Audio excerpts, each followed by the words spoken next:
Hey everybody, it's a beautiful summer evening.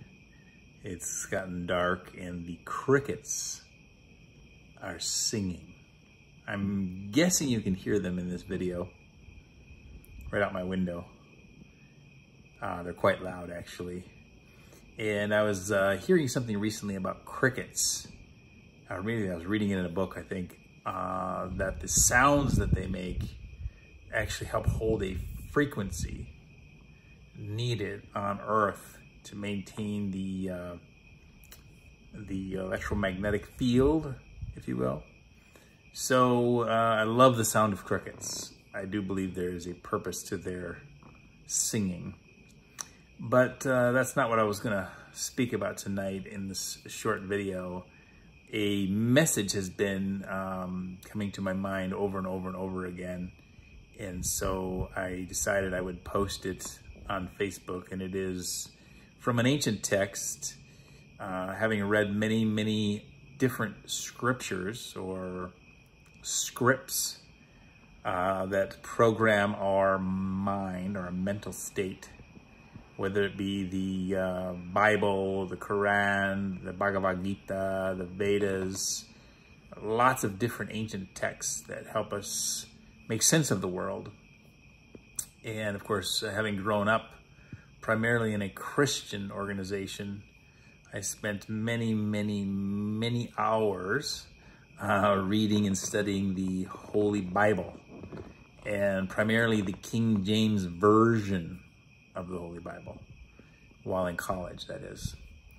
And even now, it strikes me as strange to say the title on the book, in that I was reading a book that was the King James Version. It says right on the cover.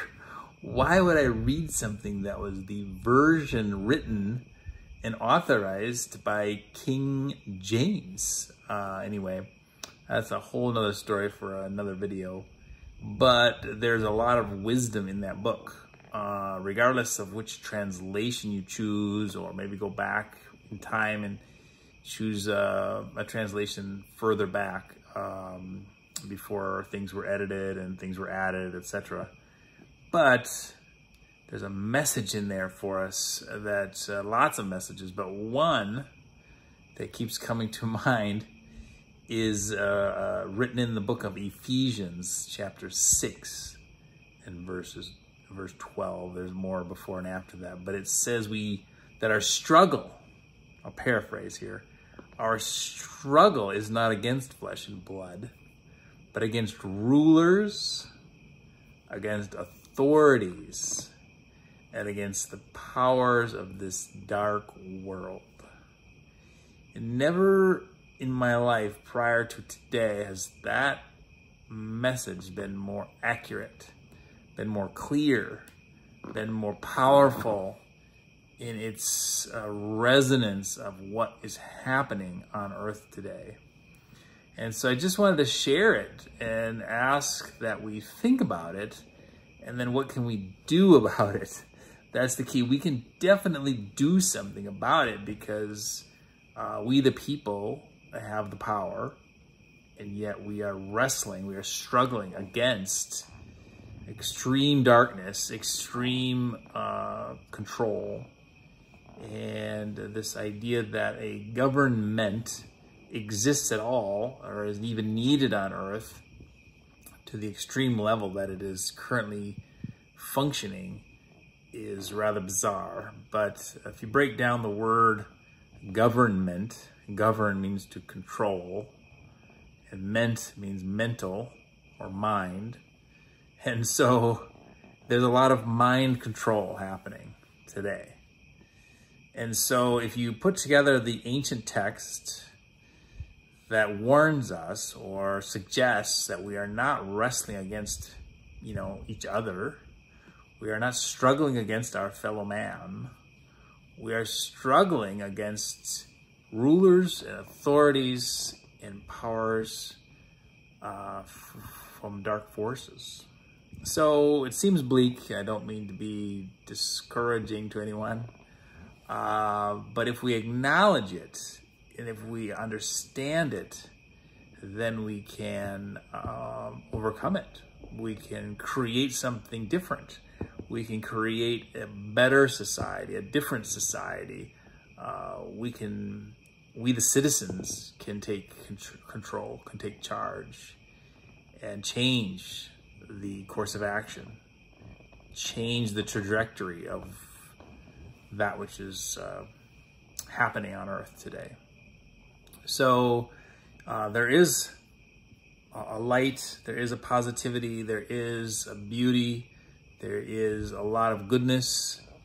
And I think if we as people can unite, if we can appreciate one another, if we can be free thinkers, if we can take courage, as it says in the same script, to put on the armor of God, and it lists lots of different things that we can do to put on the armor so that we have sort of our fighting clothes on, if you will, to resist that which is evil and to pursue that which is good, that which is beautiful, that which is abundant, that which is positive, that which is full of love, joy, peace, harmony, and continually pursue those things, we will find a better path forward. We will find a better way forward. We will be able to create a better society. So anyway, just a few thoughts to share. I hope that you are doing well. I hope that you are focusing on your own inner power, your own inner strength, your own creativity, that you are taking courage amongst all the fear-mongering that is happening, and that you have made a choice to not listen or watch anything on the news, that you turn off your television, and that you begin to listen to what is inside of you. So what I thought I might do is another very short meditation.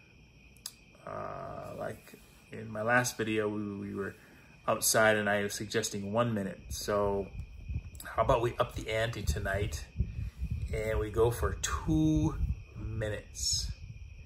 And hopefully you'll be able to hear the sound of the crickets in the background. But if you can just find a place right now while you're watching this to sit down and get comfortable and be calm and be still. And we can take a few moments, just 2 minutes, starting now.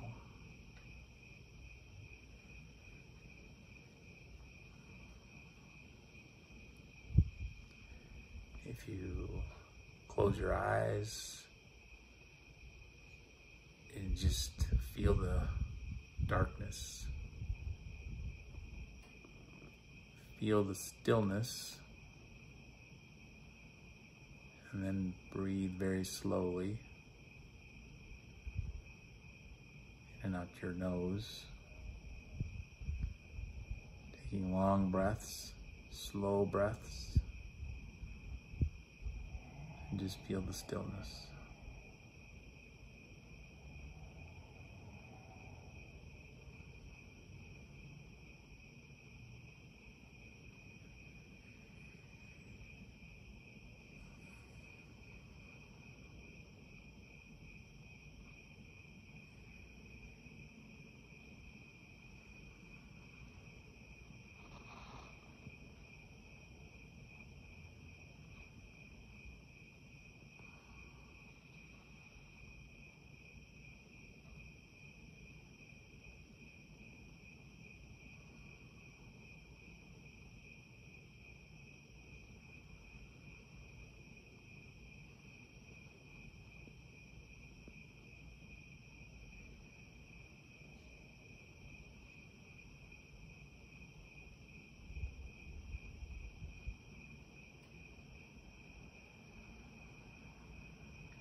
That was 2 minutes.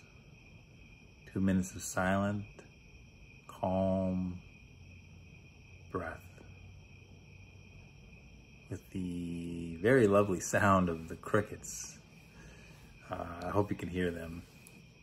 And I hope that you feel just a little bit better than you felt before you started watching. That there was a shift in your consciousness just by taking that moment for yourself, two minutes to be silent, to be quiet, and to breathe. It's a simple practice. You can do it anytime, anywhere, and it really, really, really can help. So I appreciate you. I appreciate you watching. Please share, make a comment, like, subscribe, if you will. And I just wish and hope for the best for you, for your loved ones, that every day you take a few moments to find peace, joy, love, happiness, and a few moments of silence, of breathing, to remain calm, and to enjoy every moment of your life as best you can. And together we will find a better solution than what is currently happening